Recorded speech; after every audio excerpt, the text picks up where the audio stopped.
இந்தியாவில் வாடகைதாரர்களின் உரிமைகளை பாதுகாக்கும் புதிய வாடகைதாரர் உரிமைகள் சட்டம் கடந்த மே மாதம் 1 முதல் அமலுக்கு வந்துள்ளது.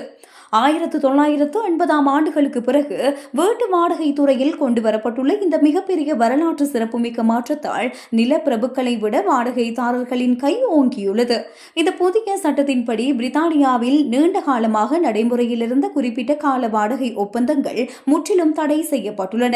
இதற்கு முன்பு வாடகைதாரர்கள் ஓராண்டு ஒப்பந்தத்தில் கையெழுத்திட்டால் பாதியிலேயே வீட்டை காலி செய்தாலும் 12 மாதங்களுக்கும் முழுமையாக வாடகை செலுத்த வேண்டியிருந்தது. ஆனால் இனி அதற்கு அவசியமில்லை.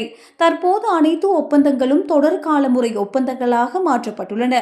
இதன் மூலம் வாடகைதாரர்கள் எப்போது வேண்டுமானாலும் வெறும் 2 மாத கால அவகாச அறிவிப்பை வழங்கிவிட்டு வீட்டை காலி செய்யலாம். இந்த சட்டம் பழைய ஒப்பந்தங்களுக்கும் பின்னோக்கி பொருந்தும் என்பது குறிப்பிடத்தக்கது. குட்லோட் நிறுவனம் நடத்திய புதிய ஆய்வில் சுமார் 41% வாடகைதாரர்கள் இந்த புதிய விதிகளின் கீழ் தங்களின் தற்போதைய வீடுகளை விரைவில் காலி செய்ய திட்டமிட்டுள்ளதாக தெரிவித்துள்ளனர். குறிப்பாக வாழ்க்கை செலவினங்கள் அதிகரித்து உள்ளதால் வாடகையை குறைக்கவும் சிறந்த தரமான வீடுகளுக்கு மாறவும் அவர்கள் விரும்புகின்றனர். இந்த திடீர் மாற்றத்தால் மாணவர்களுக்கு வீடுகளை வாடகைக்கு விடும் உரிமையாளர்கள் பெரும் கவலை அடைந்துள்ளனர். பல்கலைக்கழக மாணவர்கள் தங்களுக்குள் ஏற்படும் கருத்து வேறுபாடுகளால் பாதியிலேயே வீட்டை காலி செய்தால் கல்வியாண்டின் இடையில் புதிய வாடகைதாரர்களை கண்டறிவது கடினம் என்றும் இதனால் தங்களுக்கு பல மாதங்கள் வருமான இழப்பு ஏற்படும் என்றும் அவர்கள் அஞ்சுகின்றனர்.